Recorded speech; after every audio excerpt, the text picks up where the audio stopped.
দলের পক্ষ থেকে নিঃশর্ত ক্ষমা চেয়েছেন বাংলাদেশ জামায়াত ইসলামীর আমির ডাক্তার শফিকুর রহমান।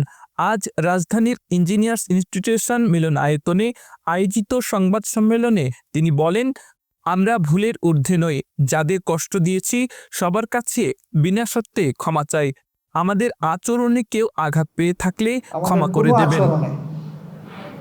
কোনো পারফরমেন্সে আপনারা কষ্ট পেয়ে থাকলে আমাদেরকে ক্ষমা করে দেবেন। যখন যেভাবে হোক, মানুষ আমরা কেউ ভুলের ঊর্ধ্বে না। দল হিসাবে আমরা দাবি করি না যে আমরা ভুলের ঊর্ধ্বে। এই সংগঠনের প্রতিটি কর্মী, সহকর্মী কিংবা দলের দ্বারা যে যেখানে ক্ষতিগ্রস্ত হয়েছেন, কষ্ট পেয়েছেন, সবার কাছে কোনো শর্ত নাই, বিনা শর্তে নামছে।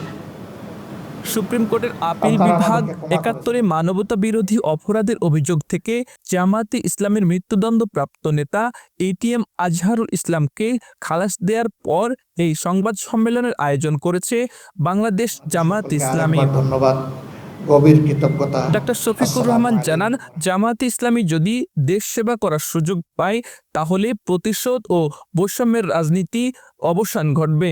জনগণকে সঙ্গে নিয়ে সমাজ থেকে তারা বৈষম্য দূর করতে কাজ করবে। করার দায়িত্ব আমাদের উপরে আসে।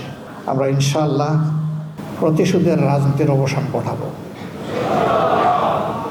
বৈষম্যের রাজনীতির অবসান ইনশাআল্লাহ ঘটাবো এবং সমাজ থেকে বৈষম্য দূর করার জন্য জাতির অনেক বার্নিং ইস্যু এখনো অনিরসন হয়ে আছে।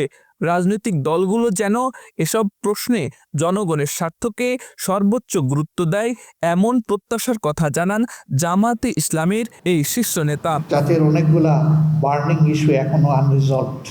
এখানেও যেন সমস্ত রাজনৈতিক দলগুলো এবং যারা সংশ্লিষ্ট অংশীজন দেশকে ভালোবাসে, সর্বোচ্চ অগ্রাধিকার জনগণের স্বার্থকে দিয়ে আমরা যেন সবাই। এর আগে এদিন সকালে প্রধান বিচারপতি ডক্টর সৈয়দ রেফাত আহমেদের নেতৃত্বাধীন 7 সদস্যের আপিল বেঞ্চ এই রায় ঘোষণা করে। এরপরই কাকরাইল আইডিইবি মুক্তিযোদ্ধা হলে সংবাদ সম্মেলনের আয়োজন করে জামায়াতে ইসলামী। এই মামলা পরিচালনা করতে গিয়ে আব্দুল হাকিম, প্রজন্ম 24।